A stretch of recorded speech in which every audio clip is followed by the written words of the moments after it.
Hello friends, welcome back to my another blog. তো কেমন আছো তোমরা সবাই? নিশ্চয়ই খুব খুব খুব ভালো আছো।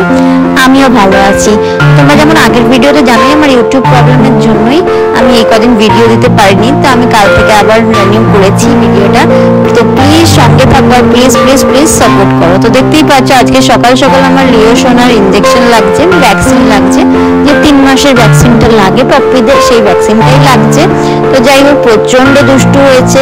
তো আমি ভাবছিলাম যে এই ডগটাকে আমাকে এক্সচেঞ্জ করতে হবে, বিকজ আমাদেরও বাইট করেছে। ঠিক আছে, আমার বাড়িতে যেহেতু দুটো দুটো ছোট বাচ্চা, সেজন্য একদমই তো ইচ্ছে নেই, মন খুবই খারাপ, কিন্তু খালি বাচ্চাদের ভবিষ্যতের কথা ভেবেই ডগটাকে রিটার্ন করার জন্য এই করছি, ভাবছি আর কি, আমি আর আমার হাজব্যান্ড মিলে। তো যাই হোক, এই যে ডক্টরটা এসেছিল, ডক্টরের সাথে মানে পায়ের মধ্যে ঘোরাঘুরি, ওনার ফ্লাক্সের ঢাকা দেবে না কিছুতেই, সেরকম একটা ব্যাপার। এমনি খুবই শান্ত, কিন্তু ওর যখন মানে লেগে যায় বা কিছু একটা প্রবলেম হয়, তো তখন ওরকম করে আর কি। যাই হোক, আমি এক্সচেঞ্জ করে দেবো ডগটা। আর এই যে সকাল সকাল আমি বেরিয়ে পড়েছি গাড়িতে তেল ভরে। কোথায় জানো? বলবো না, চলো তাহলে ভিডিওটা দেখতে হবে এন্ড পর্যন্ত, তবে তো বুঝতে পারবে কোথায় বেরোচ্ছি। তো যাই হোক, আমি গাড়িতে তেল ভরে আমরা গাড়িতে চেপে গেছি, কিন্তু তারপর আবার মনে পড়েছে আমি তো রিটার্নই নিইনি। আবার নেমে ব্যাক করে এসে আমি রিটার্নটা নিয়ে তারপরে আবার গাড়িতে চেপেছি।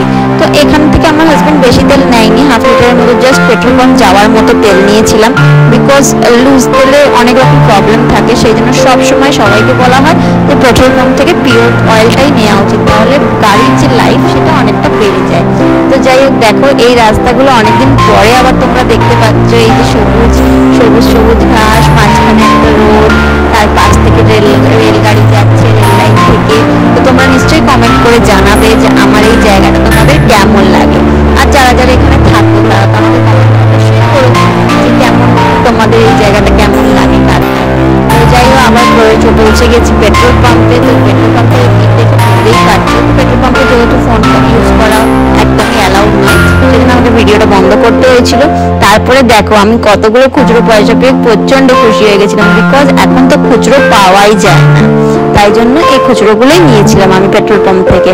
আর এই যে দূরে পাহাড়টা দেখতে পাচ্ছ, আমাদের এখানে খুব সামনে এই পাহাড়টা, কিন্তু বিশ্বাস করো আমি 9 বছর থেকে আমার প্রচন্ড ইচ্ছে যে আমি এই পাহাড়ে যাব, কিন্তু আজ পর্যন্ত কিন্তু গিয়ে উঠতে পারিনি। আমার হাজবেন্ডকেও সেই কথাটাই বলছিলাম।